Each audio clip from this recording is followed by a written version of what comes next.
Você está pronta? Ele sussurrou no escuro. E o que aconteceu em sua noite de núpcias superou cada sonho que ela já teve. Uma jovem inocente, uma noite que mudou tudo, um romance de tirar o fôlego. De onde você está assistindo? Conta pra gente nos comentários. Se inscreve no canal e deixa aquele like para descobrir como essa história de amor se tornou inesquecível. O sol do Rio de Janeiro se derramava preguiçosamente sobre as mesas do café, enquanto Helena observava seu cappuccino esfriar.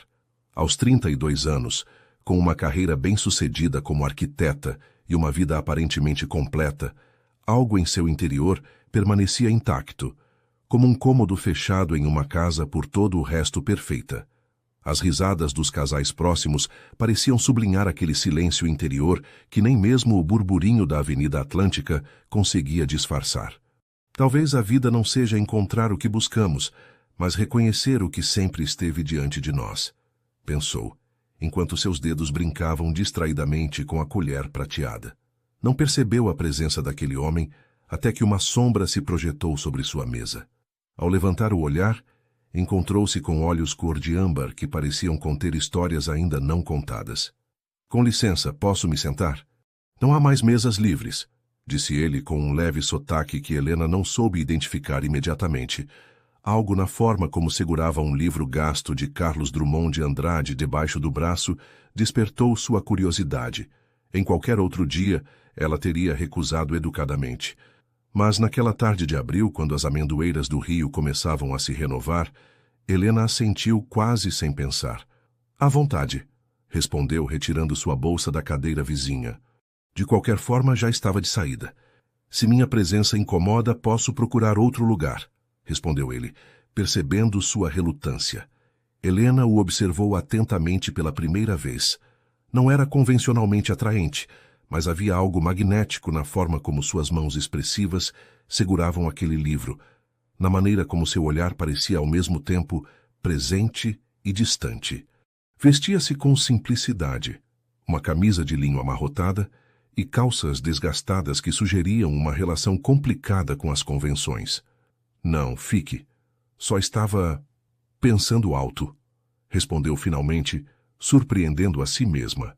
Foi assim que Helena Cardoso, a arquiteta que projetava edifícios mas não sabia construir pontes para os outros, conheceu Matheus Ribeiro, o escritor que tinha retornado ao Brasil depois de 15 anos de autoexílio em Portugal. Nenhum dos dois podia imaginar que aquele encontro casual em um café lotado de Ipanema seria o primeiro traço de uma tela que mudaria irremediavelmente o panorama de suas vidas. O escritório de arquitetura fervilhava de atividade enquanto Helena revisava meticulosamente as plantas do ambicioso projeto que poderia catapultar sua carreira. A renovação de um antigo casarão no centro do Rio para transformá-lo em um centro cultural inovador era o tipo de desafio que sempre havia sonhado. No entanto, pela primeira vez os ângulos perfeitos e as proporções áureas pareciam insuficientes. Helena, estão procurando você, anunciou Cláudia, sua assistente, interrompendo seus pensamentos com um sorriso enigmático. Quando levantou o olhar, Matheus estava ali tão fora de lugar entre a asepsia minimalista do escritório quanto um verso de Drummond em um contrato jurídico. Carregava um buquê de lírios brancos e uma expressão entre decidida e vulnerável. Como soube onde trabalho? Perguntou ela, genuinamente surpresa. Matheus sorriu, mostrando uma covinha em sua bochecha esquerda que Helena não havia notado antes. Sou escritor. Investigar é parte do meu trabalho, respondeu com simplicidade. Além disso, seu cartão de visitas estava na mesa quando nos conhecemos. O murmúrio dos colegas de Helena não passou despercebido. Sua reputação de profissional impecável e distante fazia com que aquela visita fosse ainda mais inesperada. Te convido para almoçar, propôs ele. Prometo não roubar mais de 1 hora do seu valioso tempo. A razão ditava recusar o convite. Helena tinha uma reunião importante naquela tarde e dezenas de decisões pendentes. No entanto, algo na forma como Matheus segurava aquelas flores, como se oferecesse não apenas um buquê, mas uma possibilidade, a desarmou por completo. Me dê 5 minutos, respondeu surpreendendo a todos, inclusive a si mesma. O pequeno restaurante familiar onde Mateus a levou estava a apenas 3 quadras do escritório, mas parecia pertencer a outro mundo. Toalhas de mesa bordadas à mão, paredes repletas de fotografias em sépia e o aroma de pratos preparados com paciência ancestral. Meu avô costumava me trazer aqui quando eu era criança, explicou Mateus enquanto o dono, um senhor de sorriso generoso, servia-lhes vinho em taças desiguais. Antes de eu sair do Brasil. Você nunca me disse por que foi embora, observou Helena tomando um gole do vinho que sabia a terra e a história. Os olhos de Mateus se obscureceram momentaneamente, como uma paisagem sob nuvens passageiras. Às vezes precisamos nos perder para nos encontrar, respondeu evasivamente. E você, sempre quis ser arquiteta? Helena pensou em seu pai, engenheiro inflexível que havia traçado seu caminho com a mesma precisão com que ela agora desenhava edifícios. Pensou nas casinhas que construía quando criança, com os livros da biblioteca familiar, criando espaços onde se refugiar do silêncio que reinava após a prematura morte de sua mãe. Construir é uma forma de controle, admitiu, surpreendendo-se com sua própria sinceridade. Projetamos espaços para outros, mas na realidade, talvez o façamos para conter nossos próprios medos. Mateus a olhou com uma intensidade que era quase física. Os escritores fazemos algo parecido, disse roçando acidentalmente a mão de Helena ao alcançar o pão. Criamos mundos onde podemos resolver o que na vida real parece impossível. Aquele contato fugaz enviou uma corrente elétrica pelo braço de Helena. Fazia tanto tempo que não sentia essa conexão imediata, essa sensação de que alguém podia ver através das fachadas cuidadosamente projetadas de sua vida. Quando voltou ao escritório 2 horas depois, com os lírios em um improvisado vaso e um sorriso que não conseguia disfarçar, Helena soube que algo fundamental estava mudando. Os muros invisíveis que havia construído durante anos começavam a mostrar rachaduras diminutas, mas significativas. Você não pode estar falando sério, exclamou Sofia, deixando sua taça de martini sobre a mesa com força demais. O escritor misterioso te levou a Portugal? Assim, do nada? Helena contemplou sua melhor amiga desde a infância, com uma mistura de diversão e nervosismo. O bar exclusivo onde se encontravam, com sua iluminação suave e sua clientela sofisticada, parecia o cenário perfeito para confissões extraordinárias. Serão apenas 10 dias, explicou brincando com a azeitona de seu próprio martini. Mateus tem que dar algumas conferências em Lisboa e no Porto, e depois ele quer te mostrar as paisagens que inspiraram seus romances, completou Sofia, arqueando uma sobrancelha perfeitamente delineada. Helena Cardoso, a mulher que precisa de 3 meses para escolher a cor de uma parede, tomando decisões impulsivas por um homem que conhece há apenas 2 meses. Colocada assim, a situação soava absurda. Helena tinha construído sua vida e sua carreira sobre os alicerces do planejamento meticuloso. Nada ficava ao acaso, nem seus projetos profissionais, nem suas escassas relações pessoais, cuidadosamente mantidas a uma distância emocional prudente. Talvez por isso eu precise fazer isso, respondeu em voz baixa, mais para si mesma do que para Sofia. Estou cansada de ser previsível. A expressão de Sofia suavizou. Apesar de sua aparente frivolidade, ninguém conhecia melhor que ela os sacrifícios que Helena havia feito para se tornar quem era agora. E o projeto do casarão? Você disse que as próximas semanas seriam cruciais. Deleguei parte do trabalho ao Rodrigo. Ele está mais que preparado, respondeu Helena, surpresa com sua própria capacidade de soltar o controle. Além disso, posso revisar plantas de qualquer parte do mundo. O celular de Helena vibrou sobre a mesa. Uma mensagem de Mateus. Uma fotografia da costa portuguesa ao entardecer com uma simples pergunta. Pronta para se perder comigo? Sofia observou como o rosto de sua amiga se transformava, ao ler a mensagem, iluminando-se de dentro com uma luz que há anos não via. Acho que você já se perdeu, querida, comentou com um sorriso cúmplice. E talvez seja exatamente o que você precisava. 3 dias depois, enquanto o avião sobrevoava o Oceano Atlântico, Helena olhava pela janela sentindo-se estranhamente livre. Ao seu lado, Mateus dormia com o rosto relaxado e um livro de Fernando Pessoa aberto sobre o colo. Achava surpreendente como aquele homem, com sua mistura de paixão intelectual e vulnerabilidade emocional, tinha conseguido desestabilizar os alicerces de sua existência ordenada em tão pouco tempo. Mas mais surpreendente ainda era sua própria reação. Em vez de fugir dessa incerteza, Helena se descobria abraçando-a, como se tivesse esperado toda a sua vida a oportunidade de explorar territórios que nem mesmo sabia que existiam dentro dela. O apartamento em Lisboa tinha janelas que emolduravam o rio Tejo, como se fossem telas vivas. Helena observava fascinada como as cores do entardecer transformavam as águas, enquanto Mateus preparava chá na pequena cozinha. Estavam há 5 dias em Portugal, transitando entre conferências literárias e passeios por paisagens que pareciam saídas dos versos de Fernando Pessoa. É curioso, comentou ela, quando Mateus se aproximou oferecendo-lhe a xícara com a infusão fumegante. Como arquiteta, sempre pensei que os espaços nos moldam, mas aqui sinto que é a paisagem inteira que te reconstrói. Mateus sorriu, sentando-se ao seu lado no gasto sofá que cheirava ligeiramente a sal e a histórias alheias. Por isso vim para cá depois de sair do Brasil, explicou roçando suavemente os dedos de Helena ao passar-lhe a xícara. Precisava de um lugar onde as colinas encontrassem o rio. Uma paisagem impossível, que me lembrasse que a vida não precisa ser lógica para ser bonita. Havia algo na forma como Mateus falava de Portugal, uma mistura de reverência e melancolia, que despertava a curiosidade de Helena. Durante aqueles dias, ela tinha descoberto muitas facetas do escritor. Sua generosidade com os estudantes que o abordavam depois das conferências, seu conhecimento enciclopédico sobre literatura portuguesa, sua maneira de se fixar em detalhes que a maioria ignorava. No entanto, cada vez que tentava indagar sobre as razões que o levaram a abandonar o Brasil, Mateus desviava a conversa com elegância.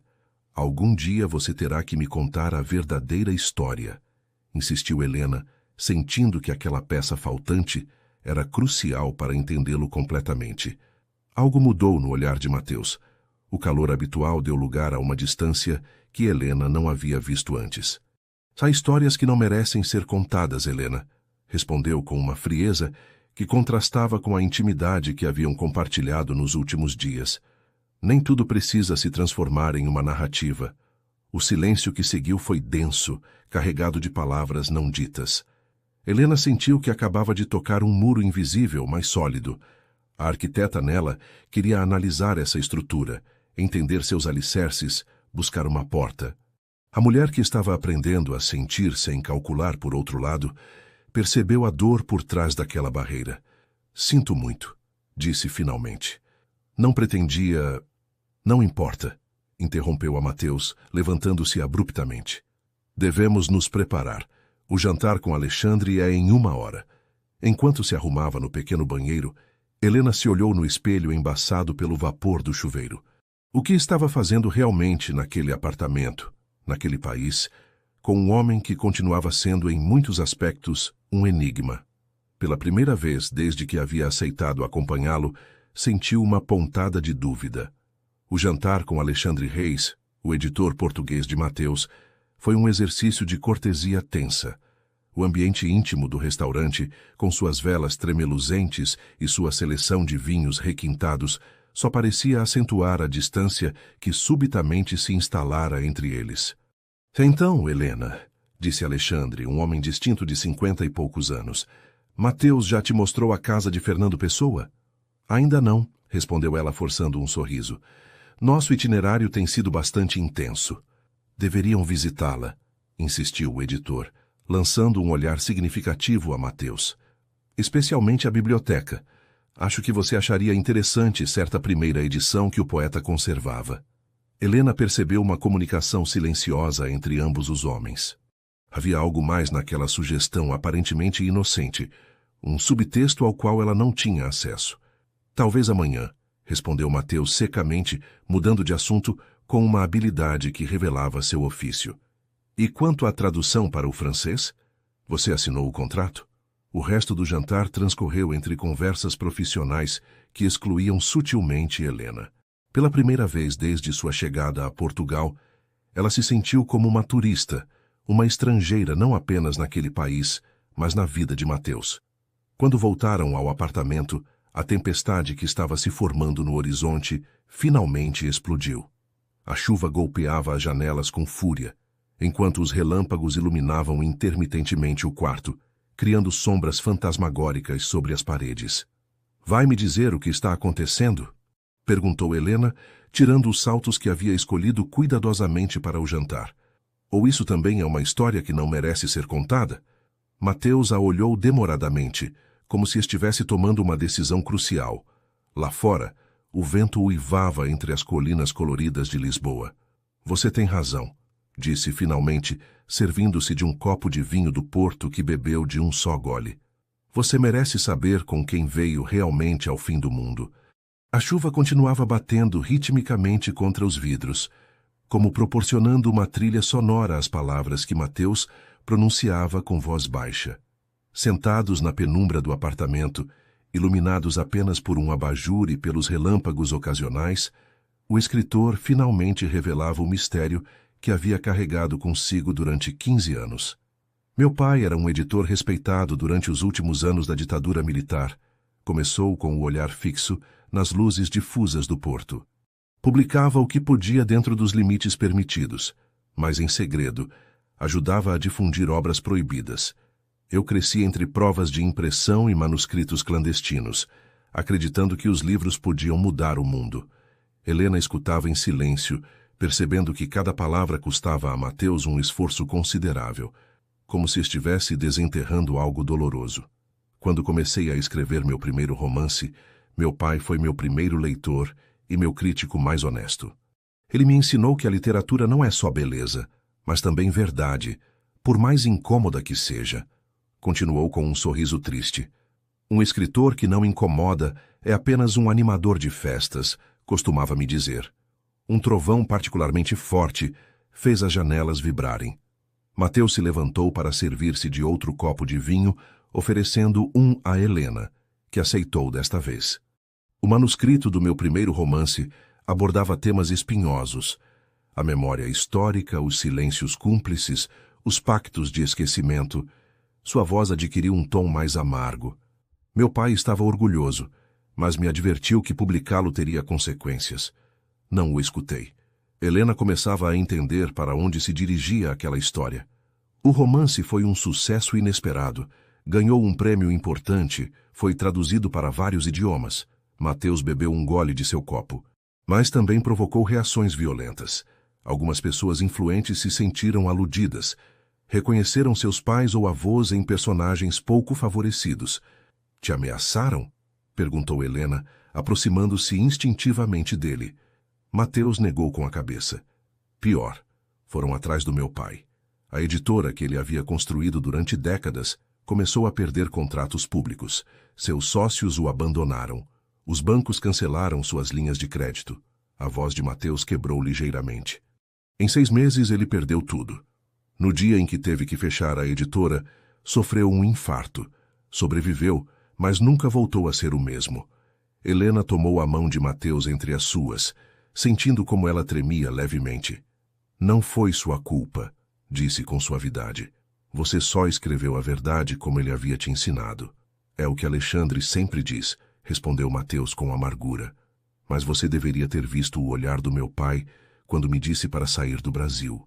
"Não há nada para você aqui agora", foram suas palavras exatas. Então peguei o manuscrito do meu segundo romance e me exilei em Portugal, a terra de Pessoa e Saramago, outros exilados. "E seu pai?" perguntou Helena, temendo a resposta. "Morreu há 3 anos", respondeu Mateus, e seu rosto refletiu uma dor que parecia fresca, recente. "Nunca voltei para vê-lo com vida. Enviava meus livros, falávamos por telefone, mas..." Deixou a frase no ar. Helena compreendeu então por que Mateus havia voltado ao Brasil depois de tanto tempo. Por que parecia às vezes tão presente e outras tão ausente. Por que seus olhos se iluminavam com a paixão literária, mas se obscureciam quando a conversa se tornava pessoal. "E agora?" perguntou, acariciando suavemente a bochecha de Mateus. "Por que você voltou realmente?" Mateus a olhou diretamente, com uma intensidade que fez Helena conter a respiração. "Porque é hora de terminar o que comecei 15 anos atrás", respondeu. "Meu novo romance completa a história, e porque se não voltasse agora, nunca o faria. Nesse momento, como se o céu mesmo respondesse a essa confissão, a chuva diminuiu subitamente. O silêncio que seguiu tinha uma qualidade quase sagrada. Quando te vi naquele café, continuou Mateus aproximando-se de Helena até que suas testas quase se tocavam. Com suas plantas e seu café frio, reconheci algo em você. Alguém que também constrói estruturas perfeitas para se proteger do caos. Helena fechou os olhos, sentindo a respiração de Mateus misturar-se com a sua. Era verdade. Toda sua vida havia sido um exercício de contenção, de controle, de geometrias exatas que não deixavam espaço para a incerteza. Até agora. Talvez ambos precisemos aprender a viver com as rachaduras, sussurrou, antes que seus lábios encontrassem os de Mateus em um beijo que sabia a vinho, a confissões noturnas e a possibilidades inexploradas. Naquela noite, entre lençóis que cheiravam a maresia, Helena e Mateus redescobriram a linguagem do corpo, esse idioma universal que não precisa de tradução. E enquanto a tempestade se afastava de Lisboa, deixando atrás de si um ar limpo e renovado, ambos tomaram uma decisão silenciosa, mas transcendental: enfrentar juntos os fantasmas que haviam estado perseguindo separadamente. O regresso ao Rio trouxe consigo uma nova dinâmica entre Helena e Mateus. A intimidade forjada em Portugal, especialmente depois daquela noite de confissões, havia criado um vínculo que nenhum dos dois sabia exatamente como lidar no contexto de suas vidas cotidianas. Como dois planetas que subitamente alteram suas órbitas, ambos tentavam encontrar um novo equilíbrio. O escritório de arquitetura recebeu Helena com uma crise. O cliente do casarão havia realizado mudanças substanciais em seus requisitos, colocando em xeque meses de trabalho. Solicitaram incorporar um auditório subterrâneo, explicou Rodrigo, mostrando-lhe as novas plantas com expressão preocupada, o que afeta completamente as fundações históricas que queríamos preservar. Helena mergulhou no trabalho com renovada intensidade. Parte dela agradecia este desafio profissional que lhe permitia adiar decisões pessoais mais complexas. Que lugar ocuparia Mateus em sua vida estruturada? Estaria disposta a integrar em seu cotidiano um homem que carregava um passado tão turbulento? Mateus, por sua vez, trabalhava febrilmente na edição final de seu novo romance. Haviam estabelecido uma rotina de mensagens diárias e jantares esporádicos, momentos roubados entre suas respectivas obrigações. Foi durante um desses jantares que o mundo cuidadosamente compartimentado de Helena começou a desmoronar. "Invadiram meu apartamento", anunciou Mateus assim que a viu com o rosto transtornado. "Levaram meu computador e os rascunhos do romance. O restaurante exclusivo onde se encontravam, com sua iluminação suave e sua clientela elegante, pareceu subitamente um cenário absurdo para aquela conversa. "Você chamou a polícia?" perguntou Helena, tentando manter a calma.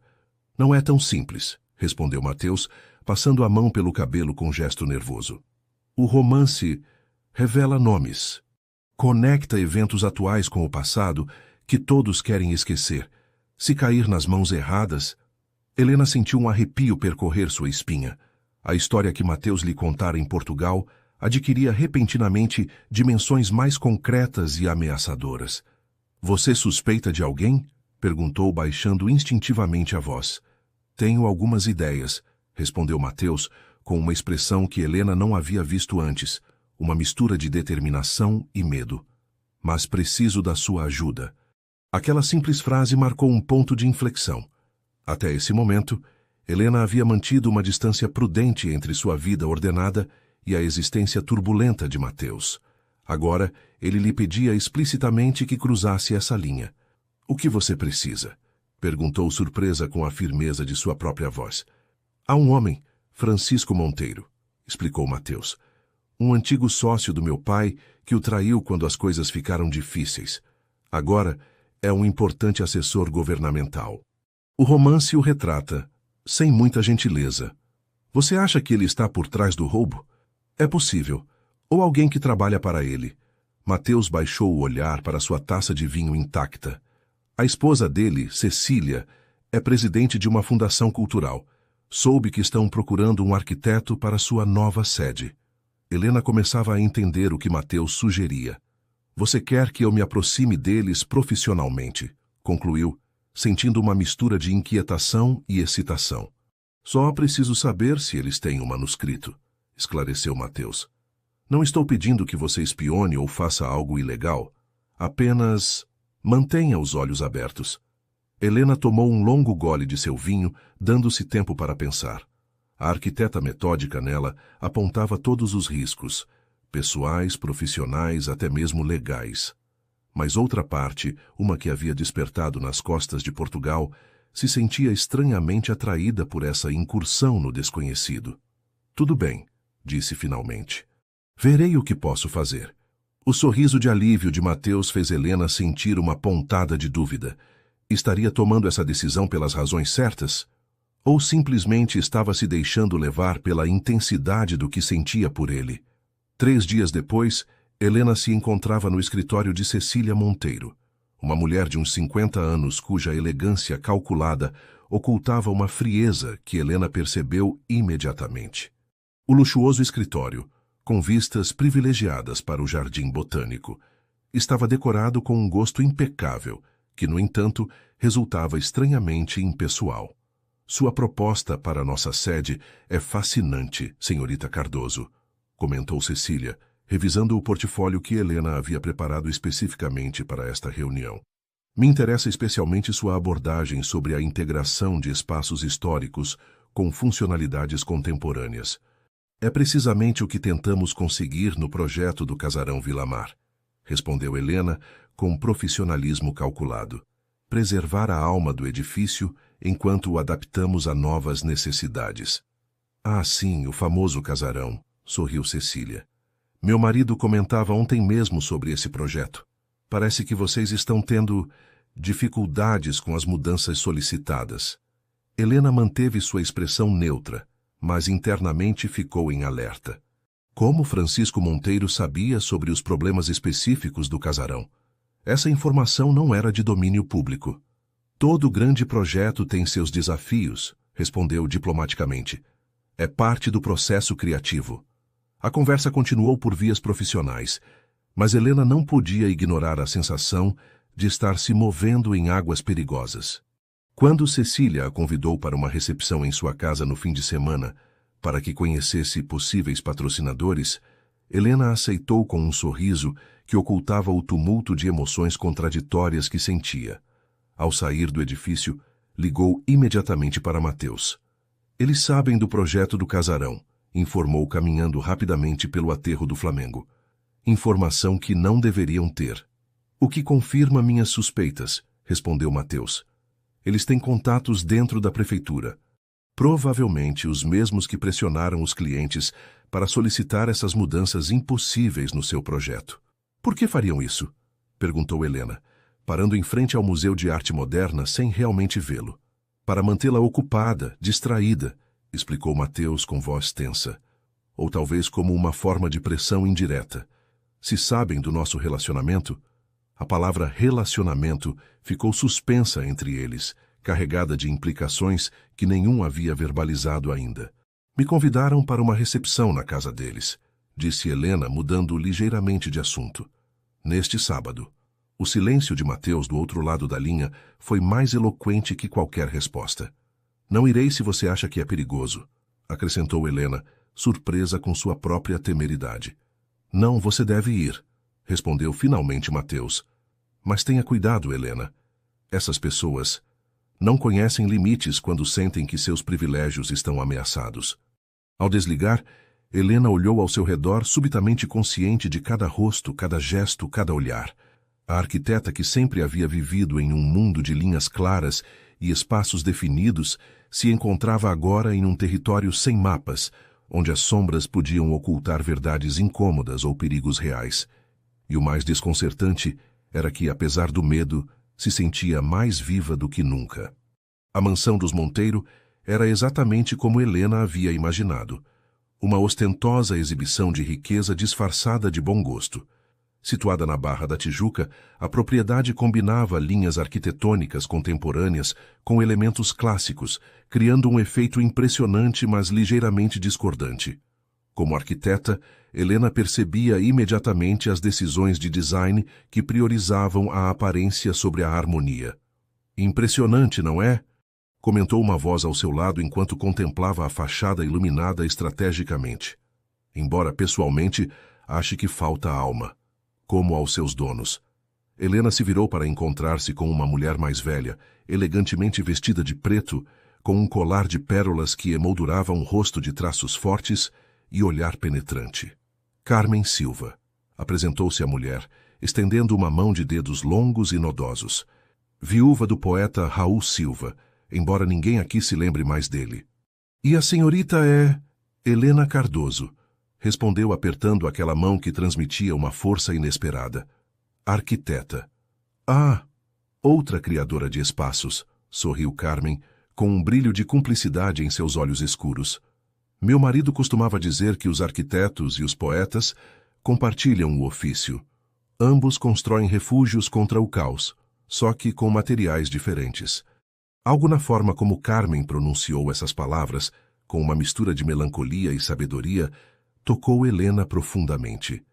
Antes que pudesse responder, no entanto, Cecília Monteiro se aproximou, resplandecente em um vestido cor de champanhe que parecia desenhado para intimidar.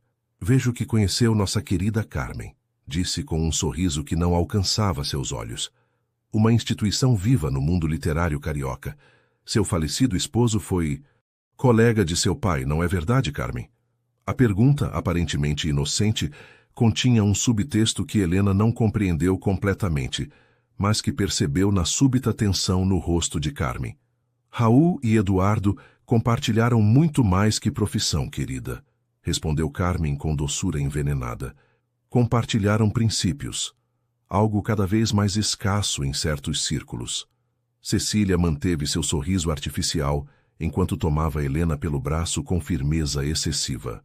Devo apresentá-la ao meu marido, disse afastando-a de Carmen. Ele está muito interessado em conhecê-la. Enquanto atravessavam o salão principal, onde o rio se misturava em uma coreografia social perfeitamente calculada, Helena observava cada detalhe. As conversas que se interrompiam à sua passagem, os olhares avaliadores, os espaços de poder invisíveis, mas reais. Como arquiteta, estava acostumada a ler os espaços. Agora tentava ler as pessoas que os habitavam. Francisco Monteiro resultou ser um homem corpulento de uns 60 anos, com uma calvície incipiente, cuidadosamente dissimulada, e um sorriso que nunca chegava a seus olhos pequenos e calculistas. Estava rodeado do que pareciam ser políticos e empresários, em um canto do salão estrategicamente posicionado. Então a senhora é a famosa arquiteta, disse, avaliando-a com um olhar que fez Helena sentir a necessidade de tomar um banho. Cecília está entusiasmada com suas ideias para a fundação. Mal começamos a explorar possibilidades, respondeu Helena com profissionalismo distante. Minha esposa mencionou que também está trabalhando no casarão Vilamar, continuou Monteiro, com um interesse que parecia excessivo. Um projeto complicado, tenho entendido. Todo projeto ambicioso apresenta desafios, respondeu Helena, repetindo a frase que havia utilizado com Cecília. Certo, certo, assentiu Monteiro, aproximando-se ligeiramente. Mas alguns desafios podem ser evitados com as conexões adequadas. Sempre é bom ter amigos em posições estratégicas. A oferta velada era tão óbvia que resultava quase vulgar. Helena manteve sua expressão profissional enquanto buscava uma resposta que não comprometesse nem sua integridade, nem sua missão daquela noite. Prefiro enfrentar os desafios com criatividade e rigor técnico, respondeu finalmente. É mais satisfatório profissionalmente. Algo mudou no olhar de Monteiro. A falsa cordialidade deu lugar a uma frieza calculista que resultou mais honesta e, por isso, mais intimidante. Admiro sua independência, senhorita Cardoso, disse, com um tom que sugeria exatamente o contrário. É uma qualidade rara hoje em dia, embora às vezes perigosa. Antes que Helena pudesse responder àquela ameaça apenas dissimulada, a conversa foi interrompida pela chegada de novos convidados.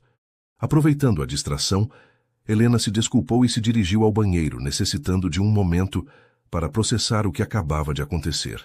O corredor que levava aos banheiros estava decorado com fotografias emolduradas. Monteiro apertando mãos de políticos reconhecíveis, Cecília em eventos beneficentes, ambos em recepções oficiais. Uma amostra cuidadosamente curada de influência e conexões. Helena estava tão absorta nessas imagens que quase não notou uma porta entreaberta ao final do corredor. Uma voz masculina, tensa e autoritária, a deteve imediatamente. Preciso que esse manuscrito seja completamente desacreditado antes da Bienal do Livro, dizia a voz que Helena reconheceu como a de Monteiro. Não me importa como você faça. Encontre algo, invente se for necessário. Esse maldito livro não pode vir à luz. Já temos os rascunhos, senhor, respondeu outra voz mais jovem e servil. Mas Ribeiro tem cópias de segurança e contatos em editoras estrangeiras. Cuide disso, cortou Monteiro secamente, e descubra mais sobre essa arquiteta. Seu repentino interesse pela fundação de Cecília é conveniente demais. Helena recuou silenciosamente, o coração martelando em seu peito. Tinha confirmado as suspeitas de Mateus, mas também havia descoberto algo mais preocupante. Estavam na mira de Monteiro. Ao retornar ao salão com uma calma fingida, encontrou-se novamente com Carmen Silva, que a observava com uma intensidade inquietante. Parece que viu um fantasma, querida, comentou a mulher mais velha, oferecendo-lhe uma taça de champanhe. Nesta casa eles abundam. Fantasmas de traições passadas e presentes. Helena tomou a taça com mãos ligeiramente trêmulas. Não sei a que se refere, respondeu, tentando manter um tom casual. Carmen sorriu com tristeza. Você sabe perfeitamente, disse em voz baixa, assim como sabe quem é Mateus Ribeiro e por que ele voltou realmente ao Rio. Helena quase derramou sua champanhe. Como... Eduardo Ribeiro não foi apenas colega do meu marido, explicou Carmen. Foi seu melhor amigo. Estive junto ao seu leito quando morreu e prometi que cuidaria de seu filho quando voltasse, porque sabia que ele voltaria, eventualmente. Helena olhou ao seu redor, subitamente consciente dos olhares curiosos. Carmen pareceu entender sua preocupação.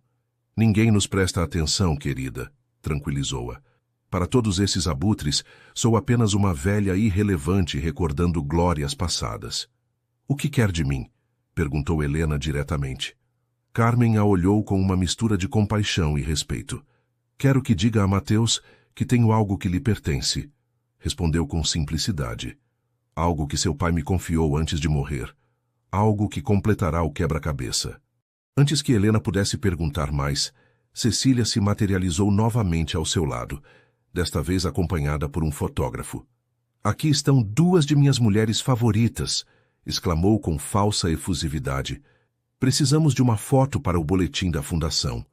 Enquanto posava para a fotografia, com Carmen de um lado e Cecília do outro, Helena sentiu que estava presa entre dois mundos, um de verdades incômodas e outro de mentiras elegantes.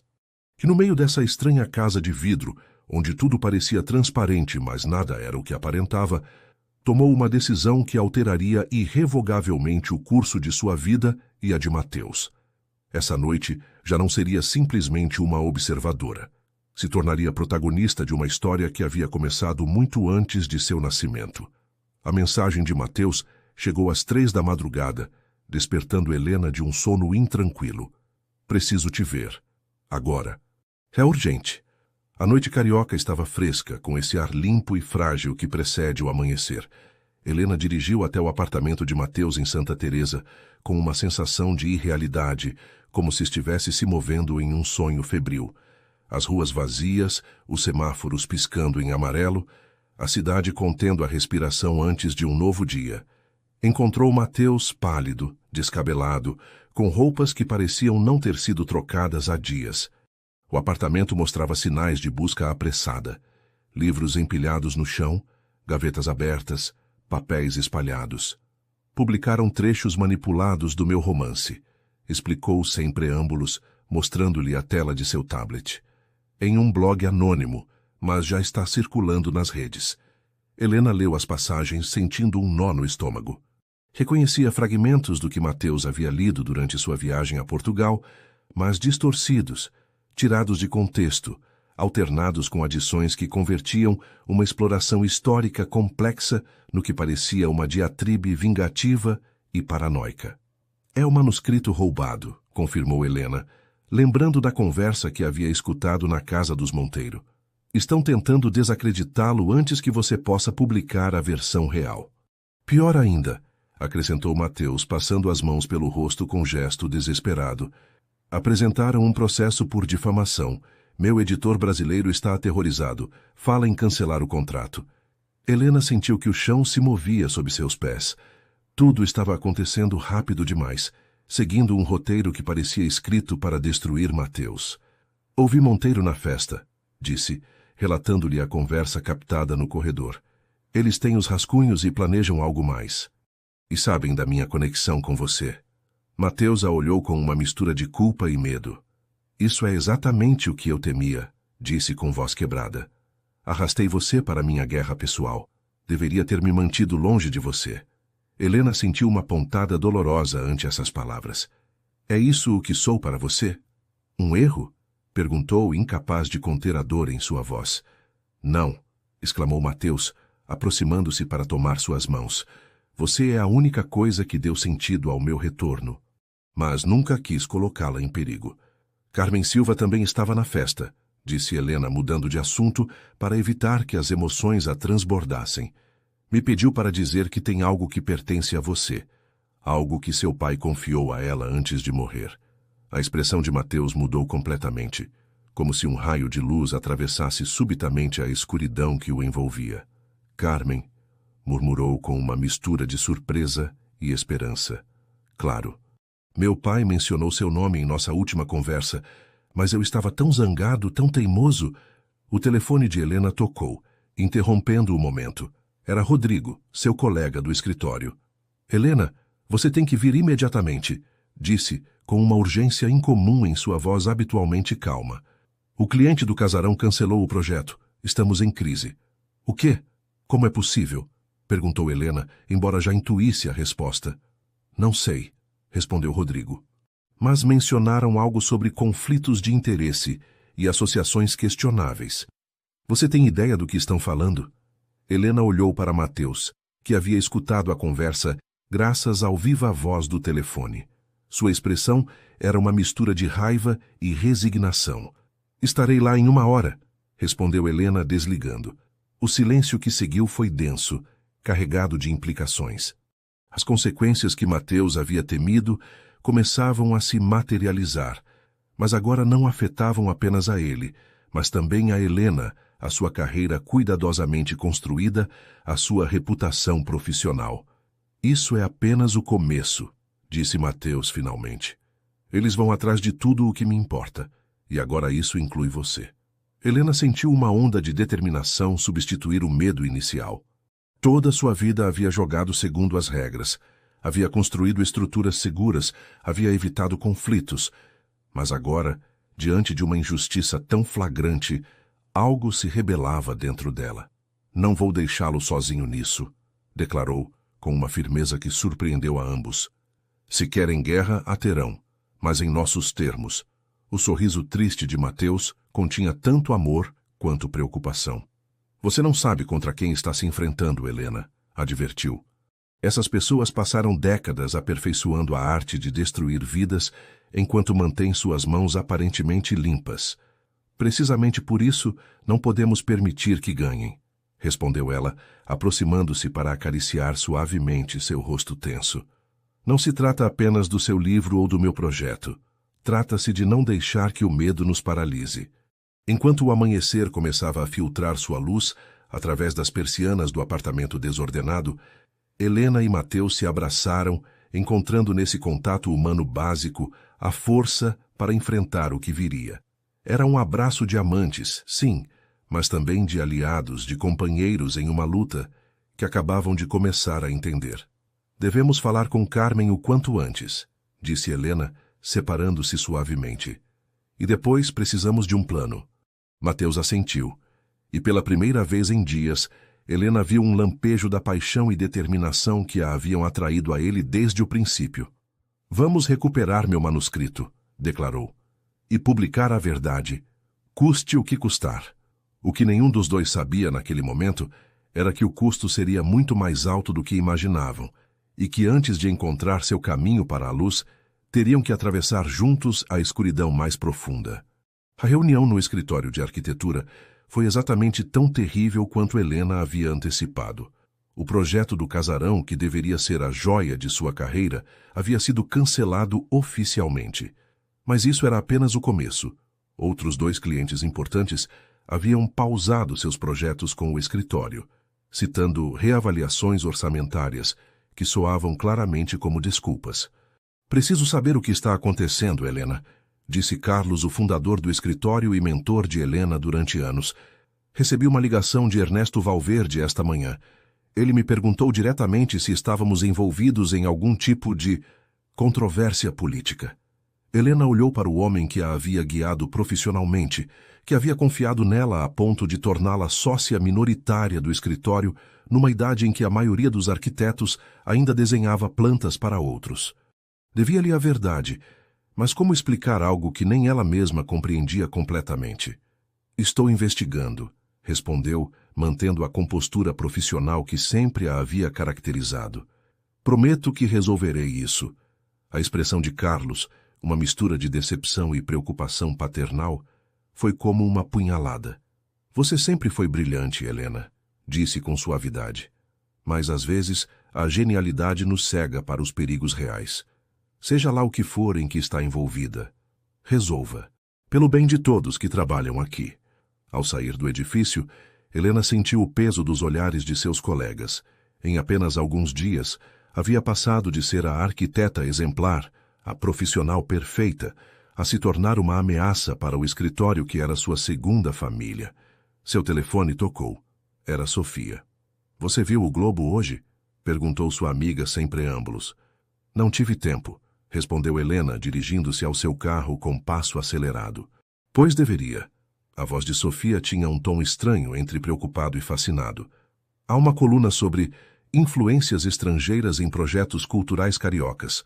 Seu nome aparece, junto com o do seu escritor misterioso, e não de forma lisonjeira. Helena sentiu um calafrio. A maquinaria que Mateus tanto temia estava em plena operação e com uma eficiência aterradora.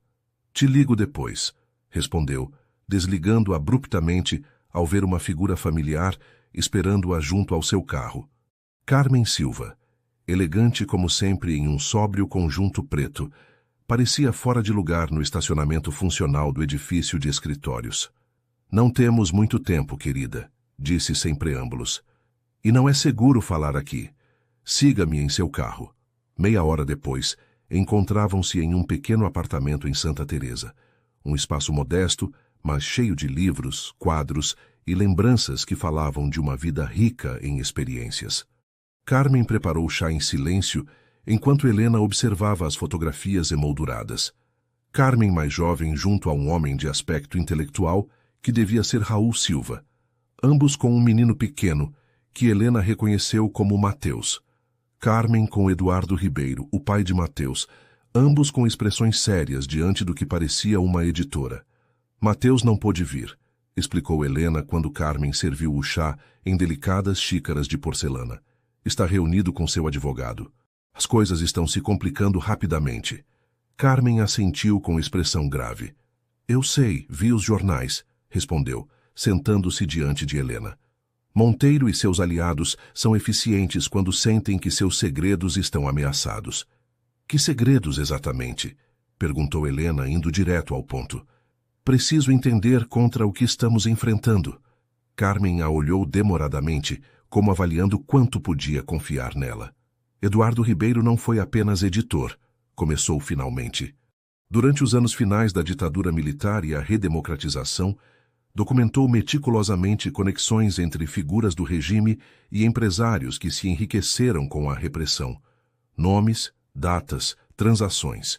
Um arquivo histórico que muitos prefeririam ver destruído. E Monteiro era um deles? Perguntou Helena, começando a entender.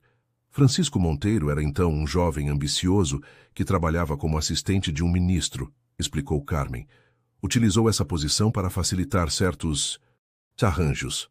Mais tarde, essa rede de contatos e favores o catapultou aonde está agora. Helena tomou um gole de chá, processando esta informação. E o manuscrito de Mateus expõe tudo isso? Não diretamente, respondeu Carmen. Seu romance é uma obra literária que explora os silêncios da redemocratização através de personagens fictícios. Mas para quem conhece a história real, as conexões são evidentes.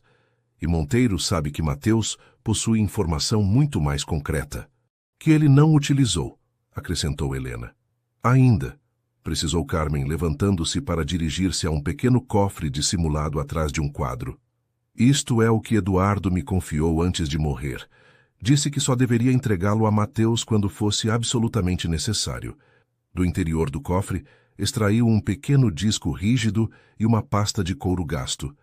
Os diários originais de Eduardo e cópias digitalizadas de todos os documentos que recolheu, explicou, entregando-os a Helena. A verdadeira história com nomes e provas. O manuscrito de Mateus é apenas a ponta do iceberg. Helena sentiu o peso daqueles objetos em suas mãos. Não era só informação, era dinamite histórica, capaz de sacudir os alicerces de muitas fortunas e carreiras construídas sobre silêncios cúmplices. Por que os entrega a mim e não diretamente a Mateus? Perguntou intrigada. O olhar de Carmen suavizou. Porque vi como ele olhava para você na festa dos Monteiro, respondeu com simplicidade. Da mesma forma que Eduardo olhava para Laura, a mãe de Mateus. E sei que fará o correto, não só por ele, mas pela verdade. O momento foi interrompido pelo som insistente do telefone de Helena. Era Mateus. Sua voz soava tensa, quase irreconhecível. Congelaram minhas contas bancárias, disse sem preâmbulos. Meu advogado diz que é por uma suposta investigação por fraude fiscal. É completamente fabricado, mas pode levar meses para resolver. Helena olhou para Carmen, cuja expressão confirmou o que já suspeitava. Isso era apenas o começo. Estou com Carmen, informou. Tenho algo importante. Onde podemos nos encontrar? Em nenhum lugar público, respondeu Mateus. Acho que estão me seguindo. Vão ao apartamento do meu amigo Daniel na Lapa. Enviarei o endereço. Ao desligar, Helena sentiu uma mistura de medo e resolução. Sua vida perfeitamente estruturada desmoronava ao seu redor. Sua carreira em perigo, sua reputação manchada, sua segurança comprometida. E, no entanto, em meio a esse caos, sentia uma clareza que nunca antes havia experimentado. Pronta para se tornar uma fugitiva da verdade? Perguntou Carmen, com um sorriso triste que falava de batalhas antigas e cicatrizes invisíveis. Helena guardou cuidadosamente o disco rígido e os diários em sua bolsa. Pronta, respondeu, surpreendida com sua própria determinação. Enquanto abandonavam o apartamento, Helena olhou pela última vez as fotografias de tempos mais simples.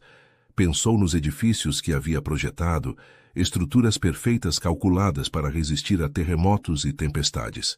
Agora, o terremoto era interno, sacudindo os alicerces de sua própria identidade. A queda havia começado. O que ainda não sabia era se teria forças para se levantar quando tocasse o fundo.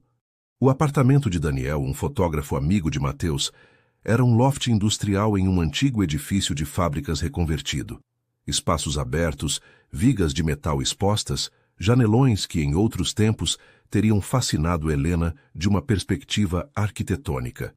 Agora, no entanto, só podia pensar em quão vulneráveis os tornavam aqueles amplos janelões, em quantas entradas e saídas o edifício tinha, em quem poderia estar observando-os. Mateus chegou 2 horas depois com aspecto esgotado e uma mochila que continha pouco mais que seu laptop e algumas peças de roupa. Meu senhorio me pediu para deixar o apartamento, explicou, deixando-se cair em um sofá gasto. Aparentemente, recebeu queixas dos vizinhos sobre atividades suspeitas. Helena entregou-lhe o disco rígido e a pasta de couro que Carmen lhe havia confiado. Observou em silêncio como Mateus abria a pasta com mãos trêmulas, reconhecendo a letra de seu pai, tocando as páginas como se fossem relíquias sagradas. Todo esse tempo, murmurou passando as páginas com reverência. Sempre soube que meu pai havia documentado o que acontecia. mas não imaginava que tivesse guardado provas tão concretas. Carmen, que havia permanecido em um discreto segundo plano, aproximou-se finalmente. Seu pai era um homem meticuloso, Mateus, disse com suavidade. Sabia que algum dia seria necessário que a verdade viesse à tona. Só estava esperando o momento adequado. E eu, em minha arrogância juvenil, publiquei aquele primeiro romance sem entender realmente as consequências, refletiu Mateus com amargura. Ele perdeu tudo por minha culpa. Não, corrigiu Carmen firmemente. Ele perdeu tudo por defender princípios que ambos compartilhavam. Nunca culpou você, Mateus. Estava orgulhoso de você. Helena observava essa troca, sentindo-se simultaneamente uma intrusa e uma peça essencial de um quebra-cabeças que havia começado a se formar décadas antes de seu nascimento. A história de Mateus, que havia parecido no início tão afastada de sua vida ordenada, agora se entrelaçava com a sua própria de maneiras que não podia ignorar. Seu telefone vibrou com uma mensagem de Sofia. Precisamos conversar. Urgente. Afastou-se alguns passos para ligar para ela. Helena, onde você está? A voz de Sofia soava genuinamente preocupada. Vieram 2 homens perguntando por você. Disseram que eram da Receita Federal, mas não sei... Havia algo estranho neles. Um calafrio percorreu as costas de Helena. O que queriam exatamente? Perguntaram sobre suas associações profissionais recentes, explicou Sofia. E se eu tinha visto você hoje? Helena, em que você está metida? Helena olhou para Mateus, que revisava os documentos com Carmen, ambos absortos em reconstruir um passado que se recusava a ficar enterrado. É complicado, respondeu finalmente, mas prometo que explicarei tudo quando puder. Por enquanto, se voltarem a perguntar por mim, não se preocupe, interrompeu a Sofia. Disse a eles que não sabia de nada, que fazia dias que não conversávamos. Só tenha cuidado, ok? Ao desligar, Helena sentiu uma opressão no peito. O círculo se fechava. Já não era só a carreira de Mateus que estava em jogo, nem sequer a sua própria. A situação começava a adquirir tons mais escuros, potencialmente perigosos. Retornou ao lado de Mateus e Carmen, que a olharam interrogativamente. A Receita Federal está me procurando, explicou brevemente, ou alguém que se passa pela Receita. Mateus fechou os olhos brevemente, como recebendo um golpe que estivera esperando, mas que nem por isso doía menos. Isso foi longe demais, disse levantando-se com decisão. Vou ligar para Alexandre em Portugal. Ele pode publicar o manuscrito original lá, fora do alcance de Monteiro. E depois me entregarei, assumirei toda a responsabilidade, explicarei que você não tem nada a ver com isso. Do que você está falando? Perguntou Helena, genuinamente confusa. Estou falando de colocá-la a salvo, respondeu Mateus com uma intensidade que a sacudiu. Estou falando de não deixar que arruinem sua vida como arruinaram a do meu pai. Helena sentiu uma mistura de raiva e dor diante dessas palavras. E você acha que é isso que eu quero? Que você se sacrifique heroicamente enquanto eu retorno à minha vida perfeita e ordenada? Sua voz tremia. É essa a opinião que tem de mim? Mateus se aproximou, tomando suas mãos entre as suas. Tenho a mais alta opinião de você, Helena, disse com voz quebrada. Precisamente por isso, não posso permitir que perca tudo por uma batalha que não é sua. Foi Carmen quem interveio, com a autoridade que só outorgam os anos e as batalhas vividas. Esta batalha é de todos, Mateus, disse firmemente. De todos os que acreditamos que a verdade importa. Seu pai entendia isso. Raul entendia isso. E creio que Helena também entende. Um silêncio denso seguiu-se a essas palavras. Helena olhou para Mateus, vendo em seus olhos o conflito entre o desejo de protegê-la e o reconhecimento de seu direito de escolher. Preciso de ar, disse finalmente Helena, dirigindo-se à varanda do loft. O entardecer carioca pintava o céu de tons avermelhados e dourados, uma beleza que contrastava cruelmente com a tempestade interior que sentia. Daquela altura, a cidade parecia pacífica, alheia às pequenas tragédias pessoais que se desenvolviam em seu interior. Helena pensou em sua vida antes de conhecer Mateus, estruturada, previsível, bem-sucedida segundo todos os parâmetros convencionais. Havia construído uma carreira respeitável, tinha um círculo social estabelecido, desfrutava de uma independência que muitas mulheres invejariam. E, no entanto, sempre havia faltado algo, uma peça ausente que não sabia identificar até que aquele homem de olhos cor de âmbar se sentou à sua mesa com um livro de Drummond debaixo do braço. Valia a pena arriscar tudo por essa conexão? Por princípios abstratos como a verdade e a justiça? Não seria mais sensato, mais racional, dar um passo atrás agora que ainda era possível? O som da porta corrediça interrompeu seus pensamentos. Mateus se aproximou, mantendo uma distância prudente como se temesse impor-lhe sua presença. Sinto muito, disse simplesmente.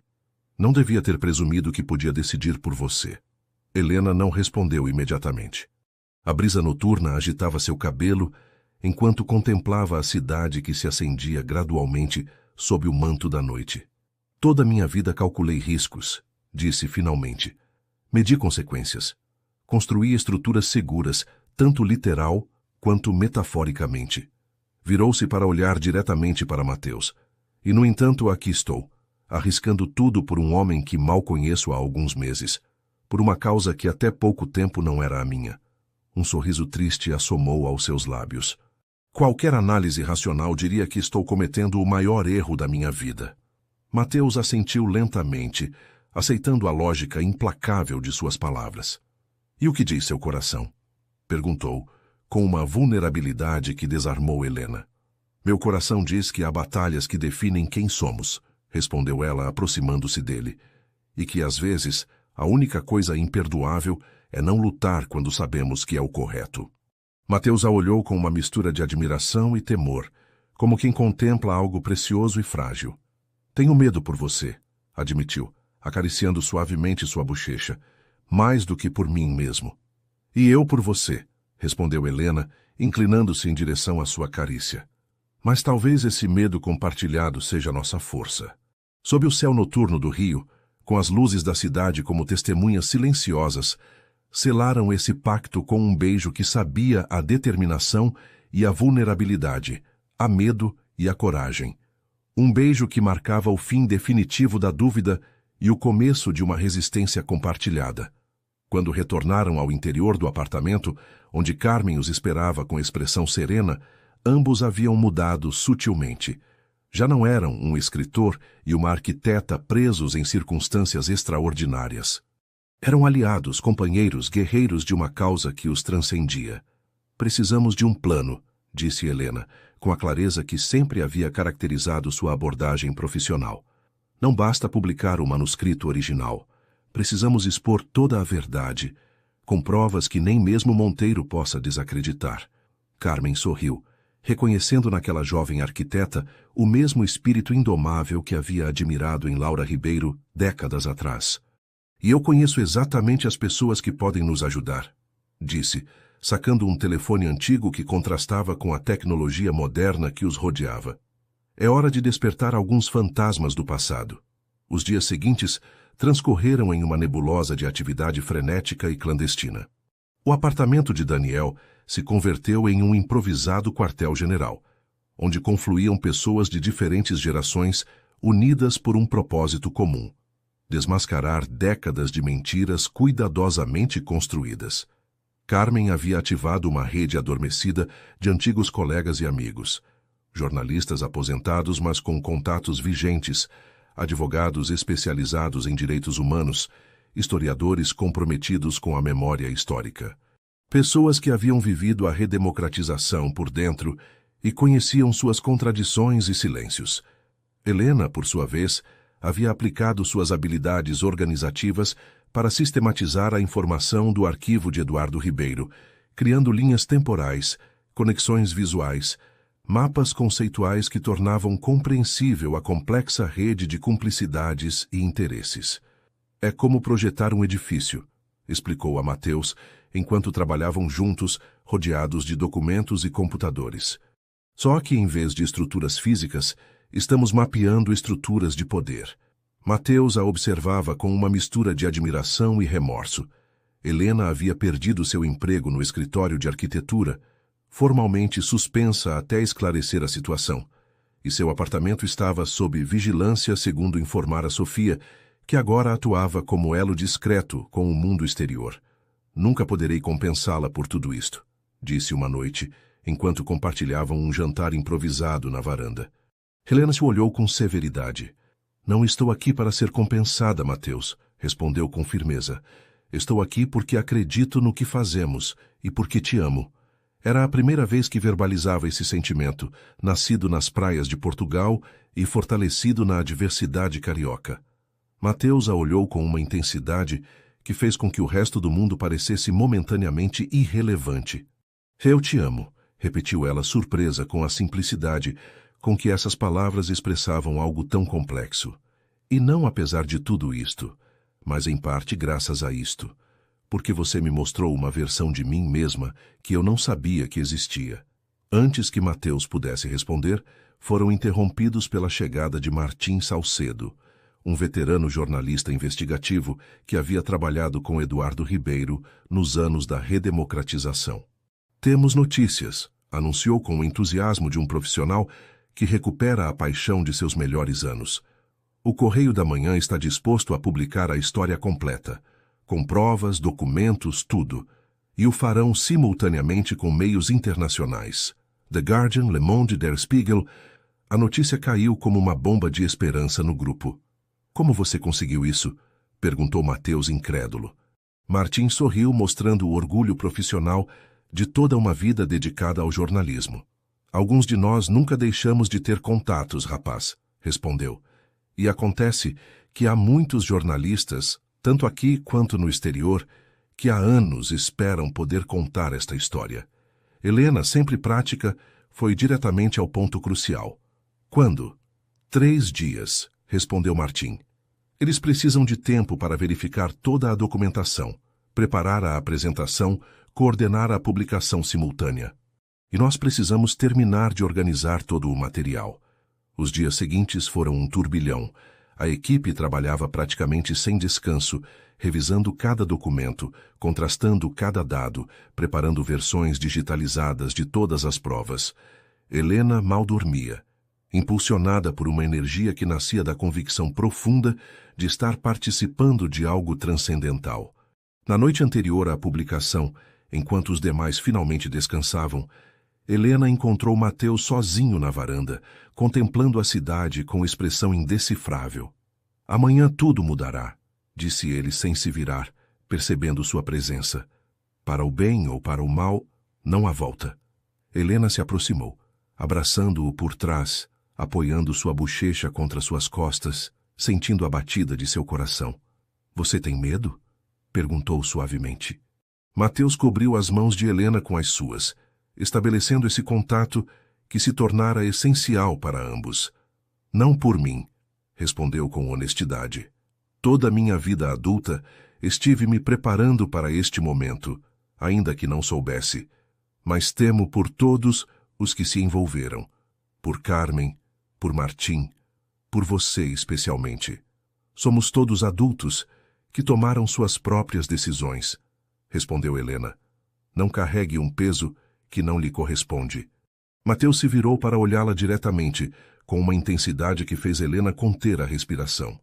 Quando tudo isto terminar, seja como for, disse tomando suas mãos entre as suas, quero construir algo com você. Não sei exatamente que forma terá, nem onde, nem como, mas sei que quero que esteja em meu futuro, Helena Cardoso. Helena sorriu, sentindo uma mistura de ternura e determinação. Primeiro sobrevivamos ao presente, respondeu, beijando-o suavemente. O futuro já o projetaremos juntos, afinal sou arquiteta. Naquela noite, na intimidade emprestada de um quarto que não lhes pertencia, amaram-se com a intensidade de quem sabe que o amanhã é incerto. Não foi apenas paixão, mas também uma forma de se ancorar mutuamente diante da tempestade que se aproximava, de lembrar por que lutavam, de celebrar o que haviam encontrado em meio ao caos. O amanhecer os surpreendeu entrelaçados, nesse estado de semi-vigília, onde os sonhos e a realidade se confundem. O som insistente de um telefone rompeu a breve paz. Era Carmen, sua voz tensa e urgente. Prenderam Martim, anunciou sem preâmbulos. Esta madrugada. E há rumores de que sabem onde estamos. Helena sentiu que o chão se movia sob seus pés. Mateus, ao seu lado, empalideceu visivelmente. Sob quais acusações? Perguntou, embora ambos soubessem que as acusações seriam um mero pretexto. Incitação ao ódio e difamação, respondeu Carmen com amarga ironia. Estão desesperados, utilizando qualquer desculpa legal que encontram. O que fazemos com a publicação? Perguntou Helena, sempre pragmática, mesmo em crises. Seguimos adiante, respondeu Carmen com firmeza. É tarde demais para detê-la. Os jornalistas têm todo o material, as peças estão em movimento. E nós? Insistiu Helena. Um breve silêncio do outro lado da linha. Temos que nos mover, respondeu finalmente Carmen. Já não é seguro aqui. Espero vocês no ponto B em 1 hora. Tragam só o essencial. Ao desligar, Helena e Mateus se olharam, reconhecendo nos olhos um do outro a mesma mistura de medo e resolução. Recolha os discos rígidos e o computador, instruiu Helena, entrando no modo eficiente que havia aperfeiçoado durante anos de gestão de projetos complexos. Eu me encarregarei das cópias impressas essenciais. Enquanto se preparavam freneticamente, Helena experimentava uma estranha clareza mental. Todos os anos de planejamento meticuloso, de atenção ao detalhe, de visão estrutural, adquiriam subitamente um propósito diferente do que havia imaginado. Suas habilidades como arquiteta, sua capacidade para visualizar espaços e processos, convertiam-se agora em ferramentas de sobrevivência. 1 hora depois, com apenas mochilas leves e a informação crucial a salvo, abandonaram o apartamento que havia sido seu refúgio e centro de operações. Na rua, a cidade começava sua rotina diária, alheia ao drama que se desenvolvia em suas entranhas. Aconteça o que acontecer hoje, disse Mateus tomando brevemente a mão de Helena, enquanto caminhavam apressadamente em direção ao metrô. Vencemos. A verdade virá à tona. Helena apertou sua mão, sentindo uma estranha mistura de medo e esperança. A verdade nem sempre liberta, respondeu recordando lições aprendidas ao longo desta viagem inesperada. Mas é o único ponto de partida honesto. Enquanto se submergiam no fluxo anônimo de viajantes matutinos, Helena teve a certeza de que, independentemente do desenlace imediato, nada voltaria a ser como antes, nem para o Brasil, nem para eles. E, estranhamente, essa certeza trazia consigo não apenas apreensão, mas também uma profunda sensação de propósito. Pela primeira vez em sua vida, Helena Cardoso não estava simplesmente projetando estruturas. Estava ajudando a mudar os alicerces de algo muito mais fundamental. O ponto B resultou ser uma antiga casa nos arredores do Rio, propriedade da irmã falecida de Carmen, que permanecia desocupada, mas mantida. Um lugar que não figurava em nenhum registro vinculado às pessoas envolvidas. Um refúgio perfeito para as horas cruciais que se aproximavam. Ao chegar, encontraram Carmen falando tensamente ao telefone. Desligou ao vê-los entrar, seu rosto uma máscara de preocupação controlada. Revistaram meu apartamento, informou sem preâmbulos. Felizmente não havia ficado nada comprometedor lá, mas estão fechando o cerco. Helena deixou sua mochila sobre uma mesa antiga de jacarandá, sentindo o peso da situação em cada músculo de seu corpo. Alguma notícia de Martim? Perguntou, enquanto Mateus configurava rapidamente um laptop. Carmen negou com a cabeça. Seu advogado ainda não conseguiu vê-lo. Invocaram algum tipo de protocolo especial de segurança. Sua voz destilava amargura. Os mesmos mecanismos de sempre, só que com novos nomes. Mateus estabeleceu conexão com uma rede segura que lhes permitiria se comunicar com os jornalistas e monitorar a situação sem serem facilmente rastreáveis. 2 horas para a publicação sincronizada, anunciou, consultando seu relógio. Se tudo sair conforme o planejado.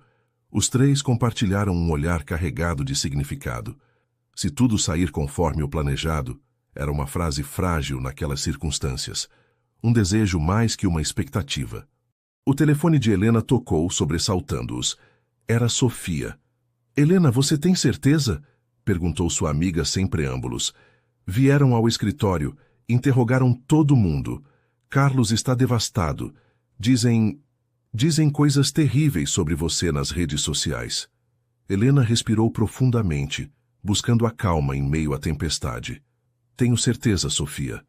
Respondeu com uma firmeza que surpreendeu até a ela mesma. Quando tudo vier à tona, você entenderá por que era necessário. Tenha cuidado, pediu Sofia com uma preocupação genuína que comoveu Helena. E lembre-se que, aconteça o que acontecer, você sempre terá um lugar para ficar. Ao desligar, Helena sentiu uma onda de gratidão por sua amiga. Em meio ao caos, aquele pequeno gesto de lealdade brilhava como uma luz na escuridão. As horas seguintes transcorreram em uma tensão quase insuportável. Mateus monitorava constantemente os canais de comunicação com os jornalistas. Carmen mantinha contato com sua rede de antigos colegas e aliados. Helena preparava contingências, rotas de fuga, opções alternativas se as coisas saíssem mal. 1 hora, anunciou finalmente Mateus, sua voz tensa, mas determinada. Todos os meios estão prontos. O Correio da Manhã lançará primeiro.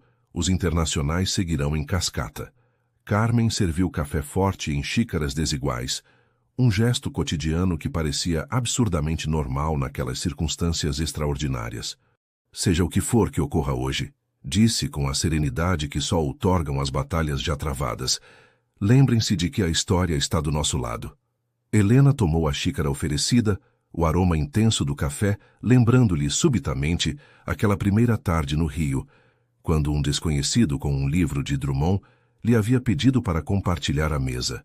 Parecia ter transcorrido uma vida inteira desde então, embora apenas tivessem se passado alguns meses. Talvez não seja suficiente, disse verbalizando um temor que todos compartilhavam. Talvez o sistema esteja corrompido demais, arraigado demais. Talvez... Mateus a interrompeu, tomando sua mão livre entre as suas. Nunca é suficiente, disse com suavidade. Mas sempre é necessário. Meu pai sabia disso. Carmen sabe. E você também sabe, Helena. Por isso estamos aqui. Aquele momento de conexão foi interrompido por um som que gelou o sangue dos três. Veículos parando em frente à casa, portas se abrindo, vozes masculinas dando ordens. A porta dos fundos, indicou Carmen com urgência. Agora, mas era tarde demais. Antes que pudessem reagir, a porta principal se abriu violentamente, dando passagem a vários homens vestidos com uniformes policiais e outros à paisana que Helena reconheceu imediatamente. Francisco Monteiro entre eles, seu rosto uma máscara de triunfo apenas contido. Mateus Ribeiro, anunciou um dos agentes avançando com determinação. O senhor está detido por incitação ao ódio, difamação agravada e pertencimento à organização criminosa. Isso é absurdo, protestou Helena interpondo-se instintivamente. Vocês não têm direito. Helena Cardoso, continuou o agente imperturbável, detida por cumplicidade e obstrução da justiça. Enquanto liam seus direitos, Helena manteve contato visual com Mateus, transmitindo-lhe uma mensagem silenciosa de força e determinação.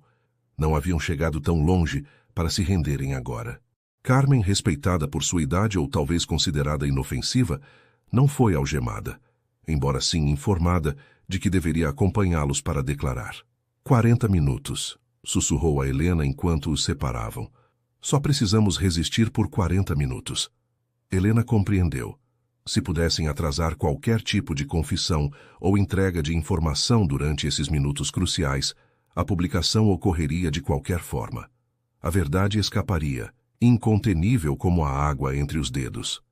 Enquanto os conduziam aos veículos policiais, Monteiro se aproximou de Mateus, seu rosto uma máscara de desdém e suficiência. Seu pai nunca aprendeu onde estavam os limites, disse em voz baixa, só para que Mateus e Helena pudessem escutá-lo. Vejo que você herdou a estupidez dele. Mateus o olhou com uma calma que desconcertou visivelmente Monteiro. Que você nunca aprendeu que há verdades que não podem ser enterradas para sempre, respondeu, com uma dignidade que contrastava com suas mãos algemadas. Aproveite seus últimos minutos de impunidade, Francisco. A expressão de Monteiro mudou, uma sombra de inquietação cruzando seu rosto confiante. Pela primeira vez, pareceu considerar a possibilidade de que sua vitória não fosse tão completa como acreditava. Separem-nos, ordenou bruscamente aos agentes. E confisquem todos os dispositivos eletrônicos. Enquanto a conduziam a um carro diferente do de Mateus, Helena sentiu uma estranha calma interior. Haviam feito todo o possível. Agora, o resultado estava fora de suas mãos. A maquinaria que haviam posto em marcha seguiria seu curso com ou sem eles. Através da janela do veículo policial, contemplou o céu do rio, surpreendentemente azul e limpo. Uma parte dela, a arquiteta meticulosa e controladora, lamentava não poder presenciar o desenlace que haviam planejado tão cuidadosamente. Outra parte, a mulher que havia descoberto sua própria capacidade para a coragem, sentia uma estranha paz. Haviam feito o correto, e isso era suficiente. Enquanto o veículo se afastava da casa, Helena fechou os olhos brevemente, permitindo-se um momento de vulnerabilidade. Não sabia o que os esperava, que acusações fabricariam, quanto tempo poderia passar até que a verdade prevalecesse. Mas sabia, com uma certeza que transcendia o medo imediato, que aquele não era o final da história. Era apenas o olho da tempestade. E depois viria a calmaria. As 24 horas seguintes transcorreram em um limbo de interrogatórios intermináveis, salas austeras e luzes demasiado brilhantes. Helena, separada de Mateus e Carmen, enfrentou interrogadores que alternavam entre ameaças veladas e ofertas enganosas de clemência se cooperasse. Manteve sua posição com uma determinação que surpreendeu até seus interrogadores. Não havia cometido nenhum delito. Todo o material que haviam compilado eram documentos históricos legítimos. Sua única motivação era a verdade. Não negou sua relação com Mateus nem sua participação na investigação, mas tampouco ofereceu detalhes que pudessem complicar a situação de outros. O que seus interrogadores não sabiam, o que nem sequer podiam imaginar, era que a cada minuto que passava, a verdade que tanto temiam se expandia como uma mancha de tinta em água clara. Às 12 horas de sua detenção, Helena percebeu uma mudança sutil. Os interrogadores pareciam distraídos. Consultavam seus telefones com maior frequência. Trocavam olhares inquietos. Algo estava acontecendo fora daquelas paredes cinzentas. Às 18 horas, o tom havia mudado completamente. As perguntas se tornaram mais defensivas, como se tentassem construir uma narrativa alternativa a algo que Helena não podia ver, mas podia intuir. Quem mais estava envolvido? Insistia um dos interrogadores, um homem de meia idade com olhos cansados. Precisamos de nomes, conexões, quem vazou documentos classificados. Não há documentos classificados, respondeu Helena pela enésima vez, sua voz rouca pelo cansaço e pela desidratação. Apenas história documentada. Verdades incômodas, talvez, mas não segredos de Estado.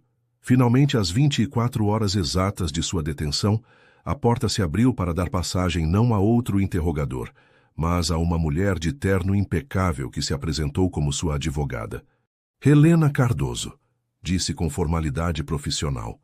Sou Luísa Mendes, do escritório Herrera e Associados. Fomos contratados para representá-la. Eu não contratei nenhum advogado, respondeu Helena confusa. O pagamento foi realizado por um consórcio de organizações de direitos civis, explicou Luísa, colocando sua pasta sobre a mesa. Seu caso gerou considerável interesse público. A advogada lhe entregou um tablet com acesso limitado à internet. O que Helena viu a deixou sem fôlego. A hashtag Fámulo Verdade e Memória era tendência global. As manchetes digitais dos principais meios internacionais mostravam títulos explosivos. Documentos revelam rede de corrupção e acobertamento durante a redemocratização brasileira. Os segredos da impunidade. Como as elites da ditadura conservaram seu poder, o arquivo proibido, as provas que ninguém queria publicar. Mas o que realmente a impactou foi ver seu próprio rosto, junto ao de Mateus e Carmen, nas redes sociais e meios digitais, sob títulos como Detidos por Revelar a Verdade e os Novos Presos de Consciência. O que está acontecendo? Perguntou, dominada pela dimensão que havia adquirido o que haviam iniciado. O material que vocês ajudaram a compilar foi publicado integralmente, explicou Luísa com um leve sorriso. e provocou um terremoto político. Vários membros do governo apresentaram sua demissão nas últimas horas. O ministro da Justiça ordenou uma revisão completa do procedimento de sua detenção. E há manifestações em várias cidades exigindo sua libertação imediata. Helena sentiu uma mistura vertiginosa de alívio, incredulidade e um cansaço que chegava até os ossos. E Mateus? Carmen? Perguntou, priorizando instintivamente aqueles que haviam se convertido em sua família escolhida. O Sr. Ribeiro está sendo processado neste momento para sua liberação, respondeu Luísa. A Sra. Silva foi posta em liberdade às 6 horas, considerando sua idade e o escândalo midiático. 3 horas depois, sob um céu noturno salpicado de estrelas apenas visíveis pela poluição luminosa carioca, Helena e Mateus emergiram juntos do centro de detenção. Foram recebidos por um pequeno grupo de pessoas que incluía Carmen, Sofia e vários jornalistas que tentavam capturar o momento. O reencontro foi tão intenso quanto breve. Um abraço desesperado, palavras atropeladas, lágrimas contidas durante tempo demais. Não era o lugar para conversas profundas, rodeados de câmeras e olhares curiosos. Precisamos ir a um lugar seguro, murmurou Carmen, conduzindo-os a um veículo que esperava discretamente a certa distância. A tempestade está apenas começando. Durante o trajeto até um apartamento no centro do Rio, que o escritório de advocacia havia disposto para eles, Helena observava as ruas noturnas com uma estranha sensação de irrealidade. Seria possível que só tivessem passado algumas semanas desde aquela tarde em que Mateus havia se sentado à sua mesa, desde que sua maior preocupação era um projeto arquitetônico e não desvendar segredos de Estado. O apartamento resultou ser um espaço neutro, mas acolhedor, evidentemente preparado às pressas, mas com atenção a detalhes como comida fresca, roupa limpa e dispositivos eletrônicos seguros. Vocês precisam descansar, disse Carmen, uma vez sozinhos os três. Amanhã será um dia ainda mais intenso. A imprensa, as declarações, as consequências políticas, tudo está apenas começando. Helena e Mateus assentiram, demasiado exaustos para argumentar. Quando finalmente se encontraram sozinhos no quarto principal, com a porta fechada para o mundo exterior, o silêncio entre eles adquiriu uma qualidade quase sagrada. Conseguimos, murmurou Mateus finalmente, sentando-se na beira da cama com a postura de quem carregou um peso impossível durante tempo demais. Meu pai me estaria orgulhoso.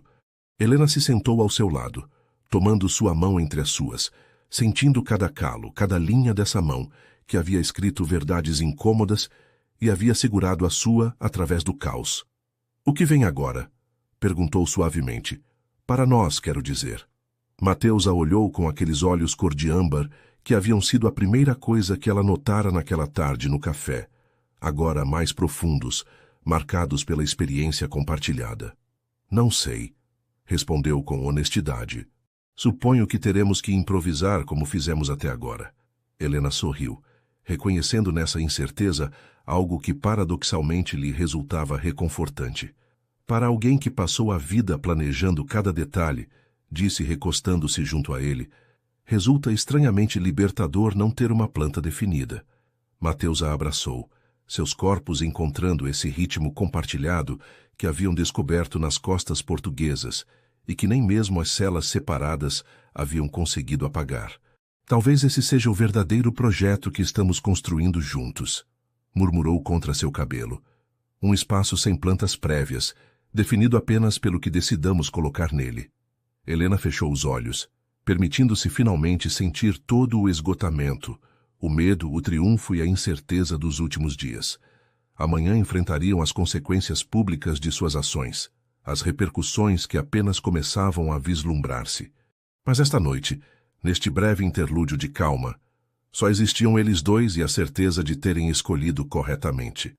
Lá fora, o rio dormia inquieto, sacudido por revelações que alterariam sua autopercepção como nação.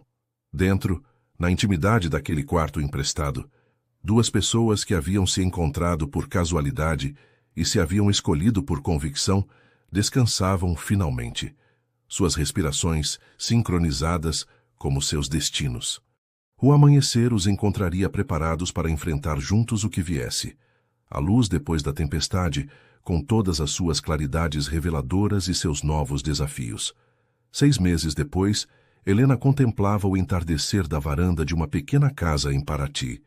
O mar se estendia diante dela como uma promessa infinita, suas águas mudando constantemente de cor sob a luz do sol poente. Às suas costas, o som familiar do teclar rítmico de Mateus, trabalhando em seu novo livro, proporcionava uma trilha sonora reconfortante. Os meses transcorridos desde aqueles dias frenéticos no Rio haviam sido uma montanha-russa emocional e prática. As revelações do Arquivo Ribeiro, como o haviam batizado os meios de comunicação, provocaram um verdadeiro terremoto político e social no Brasil. Comissões de investigação, demissões em cadeia, reformulações legais e um debate nacional sobre a memória histórica que ainda continuava. Francisco Monteiro, entre outros, enfrentava agora acusações formais por obstrução da justiça e abuso de poder. A ironia não escapava a ninguém. Aqueles que haviam tentado silenciar a verdade encontravam-se agora presos nas mesmas redes legais que haviam tentado manipular. Para Helena e Mateus, as consequências pessoais haviam sido igualmente profundas. Convertidos brevemente em símbolos involuntários da liberdade de expressão e da busca da verdade, haviam enfrentado meses de atenção midiática intensa, declarações judiciais intermináveis e a estranha experiência de se verem transformados em personagens públicos. O escritório de arquitetura de Helena havia retirado sua suspensão, com desculpas apenas veladas, oferecendo-lhe retornar com condições melhoradas. A editora brasileira de Mateus, antes temerosa, agora competia com outras para publicar não só seu romance original, mas também um ensaio sobre toda a experiência. No entanto, após a tempestade, ambos haviam sentido a necessidade de um espaço próprio para processar o vivido, para reconectar com o essencial. A pequena casa frente ao mar em Paraty, adquirida com os adiantamentos editoriais de Mateus e as economias de Helena, havia se convertido nesse refúgio. O som de passos interrompeu seus pensamentos. Mateus saiu para a varanda com 2 taças de vinho branco local. Seu rosto mais relaxado do que Helena o havia visto em meses. Finalmente terminei o capítulo, anunciou, entregando-lhe uma taça. E justo a tempo para o espetáculo. Apontou para o horizonte, onde o sol começava seu descenso cerimonioso até o oceano, pintando o céu de tons impossíveis. Carmen respondeu, perguntou Helena, aceitando a taça e o beijo suave que a acompanhou. Chega na quinta-feira, confirmou Mateus, sentando-se junto a ela no banco de madeira que haviam construído juntos. Diz que está farta do circo midiático e que precisa de ar limpo e conversas honestas. Helena sorriu, imaginando a indomável mulher mais velha fazendo a longa viagem até Paraty, seu espírito aventureiro intacto apesar dos anos e das batalhas. Você avançou com as plantas? Perguntou Mateus, apontando para a mesa de trabalho visível através das portas de vidro, onde se desdobravam esboços e desenhos técnicos. Helena assentiu, um brilho de entusiasmo iluminando seus olhos. Depois de meses de incerteza profissional, finalmente havia encontrado um projeto que ressoava com sua nova perspectiva vital, a renovação de um antigo edifício em Paraty para convertê-lo em um centro cultural e arquivo histórico. O conceito está quase definido, explicou gesticulando com a paixão que sempre emergia quando falava de arquitetura. Um espaço que honre o passado sem ficar preso a ele, transparente, mas com áreas de introspecção, aberto à comunidade, mas que proteja a intimidade necessária para o aprendizado. Mateus a observava com uma mistura de admiração e amor que ainda a desarmava por completo. Soa exatamente como o que tentamos construir aqui, comentou, abarcando com um gesto a casa e suas vidas entrelaçadas. Um equilíbrio entre memória e possibilidade, entre o que fomos e o que podemos ser. Helena apoiou sua cabeça no ombro de Mateus, contemplando como o sol finalmente tocava o horizonte, convertendo o oceano em um espelho de fogo líquido.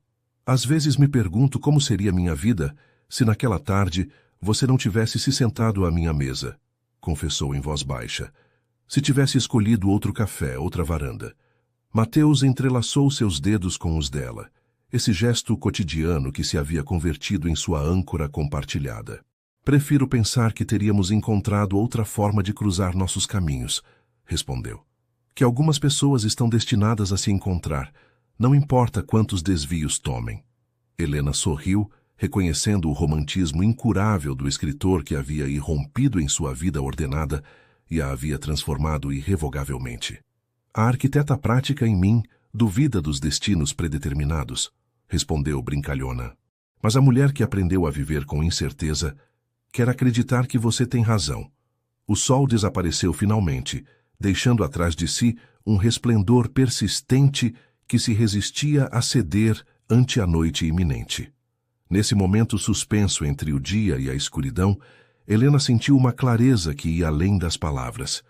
Recordou a mulher que havia sido antes, competente, respeitada, segura em seu domínio profissional, mas encerrada em estruturas autoimpostas. Reconheceu a mulher que era agora, mais flexível, mais valente, mais disposta a habitar as zonas cinzentas da existência. E vislumbrou a mulher que poderia chegar a ser, uma que integrasse a precisão da arquiteta com a coragem da ativista, a racionalidade da planejadora com a paixão da amante. Em que pensa? Perguntou Mateus, notando seu ensimesmamento. Nos espaços que habitamos, respondeu Helena, sua mente fazendo essas conexões que sempre haviam sido sua fortaleza como arquiteta. Não só os físicos, mas os emocionais, os éticos, os compartilhados, em como alguns espaços nos limitam e outros nos expandem. Mateus sorriu, reconhecendo a profundidade por trás dessa aparente abstração. E neste espaço que estamos construindo juntos, acrescentou, completando seu pensamento como havia aprendido a fazer durante estes meses. O que você vê? Helena contemplou a noite emergente, as primeiras estrelas aparecendo timidamente, o som constante do oceano como pano de fundo. Pensou nas plantas sobre sua mesa de trabalho, no manuscrito de Mateus tomando forma dia a dia, nas mensagens regulares de Carmen e Sofia desde o Rio, nos novos amigos que estavam fazendo nesta terra de exílios e retornos. Vejo alicerces sólidos, respondeu finalmente, e muito espaço para crescer. Nessa noite, enquanto a lua desenhava caminhos prateados sobre o mar, Helena e Mateus acrescentaram um novo capítulo à sua história compartilhada. Não com grandes gestos ou declarações dramáticas, mas com essa intimidade cotidiana que haviam aprendido a valorizar. Um jantar simples preparado juntos, uma garrafa de vinho local, conversas que saltavam livremente entre o mundano e o transcendental. E mais tarde, na quietude da noite, enquanto Mateus dormia ao seu lado, Helena contemplou o teto do quarto que haviam decorado juntos, escutando o rumor distante do mar. Pensou em todos os edifícios que havia projetado ao longo de sua carreira, estruturas elegantes, calculadas para resistir a terremotos e tempestades. Nenhum deles se comparava com esta construção invisível, mas tangível, que estavam erigindo dia a dia. Uma relação nascida no caos, temperada na adversidade, e agora florescendo neste espaço de possibilidades abertas. Mateus se moveu em sonhos, buscando instintivamente sua mão. Helena entrelaçou seus dedos com os dele, esse gesto simples que havia adquirido a força de um juramento. Fora, o vento do Atlântico soprava sobre Paraty, cidade de poetas e exilados, levando consigo promessas de manhãs ainda não escritas. Dentro, na quietude daquele quarto compartilhado, duas pessoas que haviam se encontrado por casualidade e se haviam escolhido por convicção, descansavam, suas respirações sincronizadas como seus destinos entrelaçados. E nesse momento de perfeita serenidade, Helena compreendeu finalmente o que seu eu mais jovem teria considerado uma contradição irresolúvel, que a verdadeira liberdade não residia na ausência de vínculos, mas na escolha consciente daqueles que nos permitem ser nossa melhor versão. Fechou os olhos, permitindo que o sono a alcançasse finalmente, sabendo que o amanhã traria novos desafios, novas alegrias, novas oportunidades para seguir construindo este espaço compartilhado que agora reconhecia por seu verdadeiro nome: lar. Não o edifício físico que os abrigava, mas esse território invisível e essencial, onde duas pessoas decidem, dia após dia, crescer juntas em lugar de separadas. Um projeto sem data de finalização, constantemente renovado, infinitamente adaptável. O mais bonito e complexo que jamais havia projetado.